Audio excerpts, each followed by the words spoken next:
Boys, UFC 315, Muhammad versus Maddalena this Saturday, and honestly, one of the weaker pay-per-views that we've had this year, and it's not even that surprising because it is in Canada. But we're going to run through every single fight on this card and give you guys my rare predictions on who I think is going to win and how. Let's start off with the early prelims, bantamweight division. We got Brad Katona versus Bekzat Almakhan. And Brad Katona is one of these well-rounded fighters with some clean orthodox striking, some solid fundamentals, a pretty high work rate, and he can use his cardio for all 3 rounds. He has pretty decent fight IQ and always comes in pretty good shape. He doesn't have the most power in the division and can get countered by the right striker, as well as lacks any real, submission threats, where Bekzat is a karate style fighter with some fast, powerful, and dynamic strikes and good movement. However, his ground game probably the biggest weakness in his game, as well as he can struggle to go 3 rounds without gassing out. And to be honest, it just depends on the pace of the fight, where Brad is a very high-paced fighter. I think Almakhan is too unproven, where Brad Katona is proven. He's one of these guys who will go out on his shield. He's more trustworthy to pick. I'm going Brad Katona, and I'm not trying to pick a lot of these Canadian fighters because I do think it's going to be a rough night for the Canadians, but I'm going to go 29-28 decision win for Brad Katona, maybe losing the first round, picking up round 2 and 3. Let's go down to the featherweight division, though. Daniel Santos taking on Jeong Lee.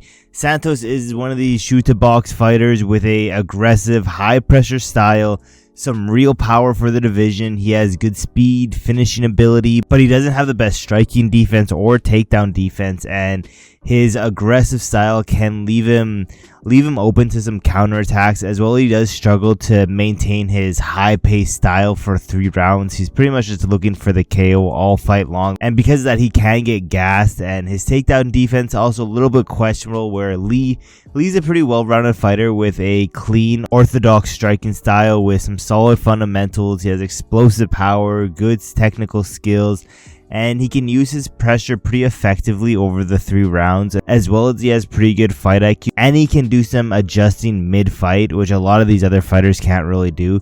He can be a bit of a decision merchant, though, and can get hit a little bit too much for my liking. He also lacks any real strong submission game. I think Daniel Santos is more dangerous of a fighter, but this is a short notice fight, and Santos is coming on here short notice. Lee has been preparing for this fight, not against Santos, but regardless, has been in the training room.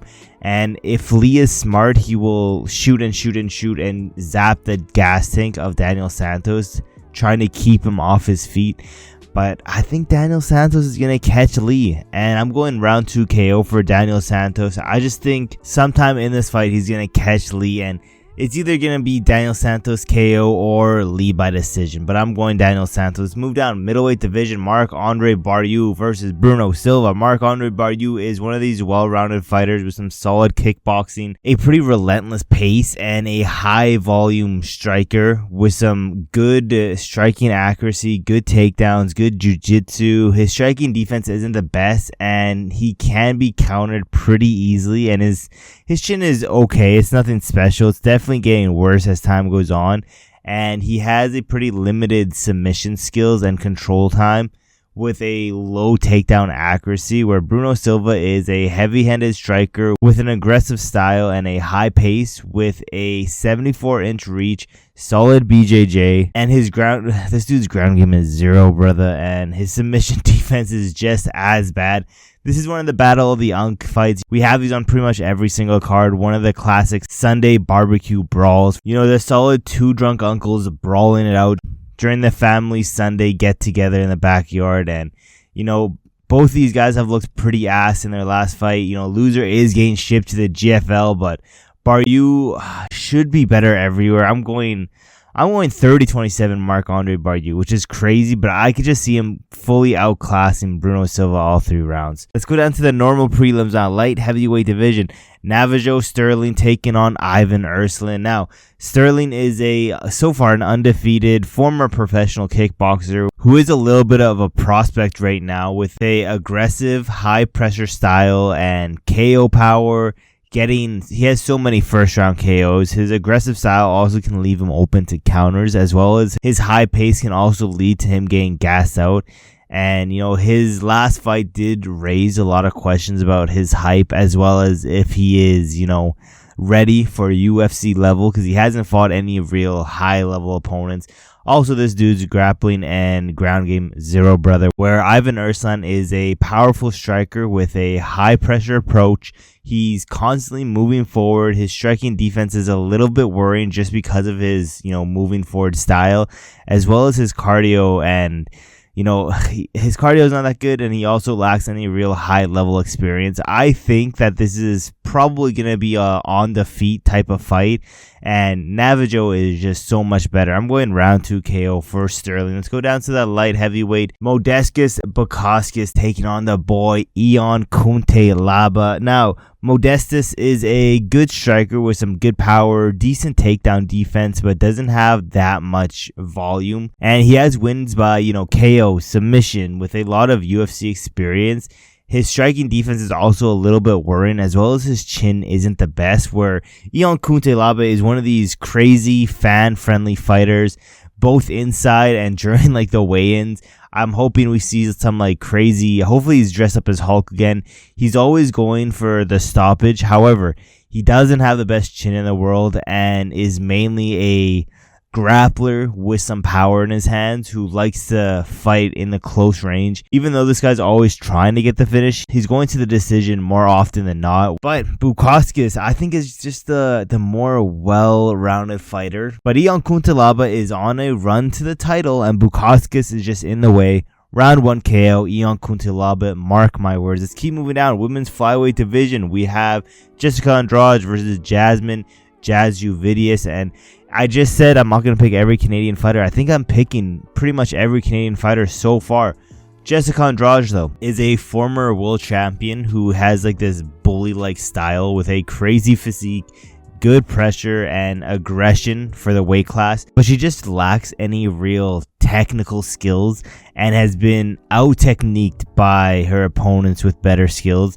Because of her strength, she is good at stopping wrestling and good at effective grappling because of her pure strength alone, not any real technique. And her aggressive style can leave her open to counters and to be KO'd, like we've seen in some of her previous fights, where Jasmine is a fighter who is, willing to engage in a fight with a good wrestling background, good ground and pound, and she has been wrestling pretty much her whole life. She's not afraid to go out here and take risks. Her striking is not that good at all, and she has practically zero power, but she's always on the front foot with good pressure, always looking to take the fight to her opponent with cardio to go all through rounds. She has good control.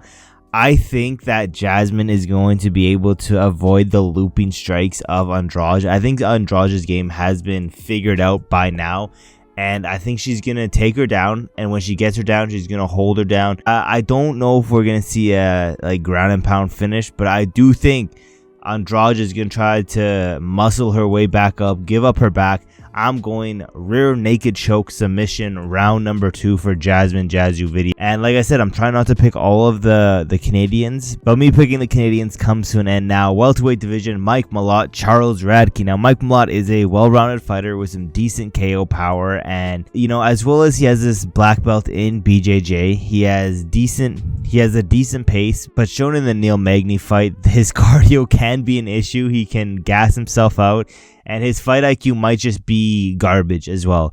His striking and takedown defense also not the best, but it's not terrible. Where Radtke's one of these athletic grapplers with some powerful striking, a high pressure approach, constantly moving forward, engaging his opponents in some relentless striking. He also has a black belt in BJJ, but he does tend to slow down as a fight goes on and can be more hittable, but he's just very tough.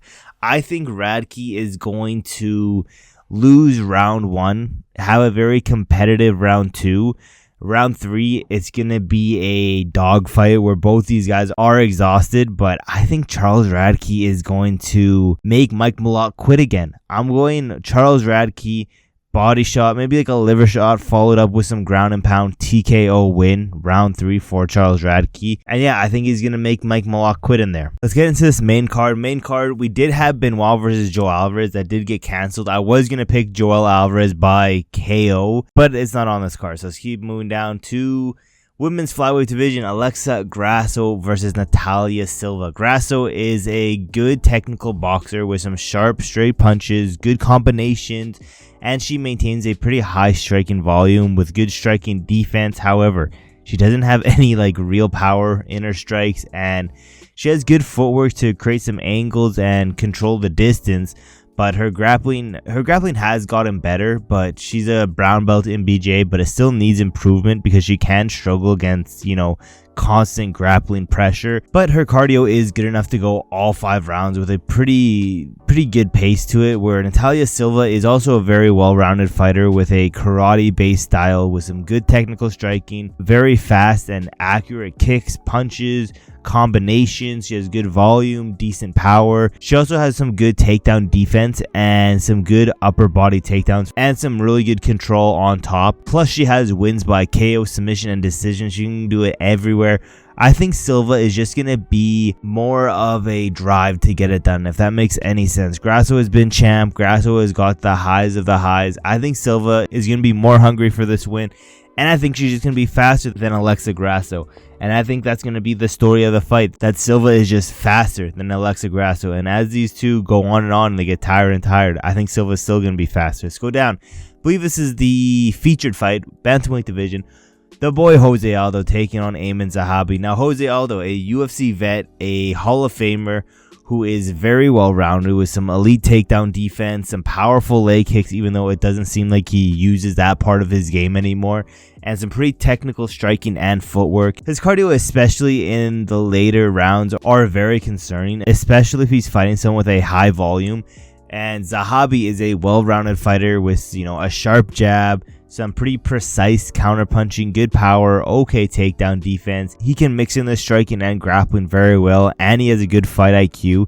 He can be heavy on the lead leg, which could get chewed up by some leg kicks, as well as this dude has pretty much zero fast twitch muscle fibers, where Jose Aldo is arguably nothing but that. I still think that, Jose Aldo has been looking great in his last few fights. Regardless if they've been wins or losses, he's been looking amazing. And he has just way too much high-level experience for me not to choose him. 29-28, Jose Aldo getting it done. I think we see a feels-good moment in this fight. Let's go down to the women's flyweight division. I got Valentina Shevchenko, Manon, Fiorot.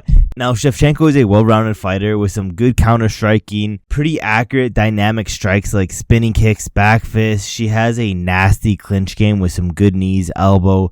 She has a black belt in judo and some good takedowns and submission threats, but her ground game is pretty basic and can struggle against any elite grapplers and fighters with a strong pressure forward style, where Fiorot is a strong striker with a karate-based stance, with good KO power, good footwork, a high-volume striking game. Her size, strength, and just being very athletic helps her control the pace and positioning of the fights, as well as she has a pretty good fight IQ, avoiding unnecessary risks while constantly outpointing high-level opponents. She does rely very heavily on, specific striking patterns, though, which could get her caught by a high-level striker, as well as she does tend to keep her head on the center line during engages, which is kind of worrying.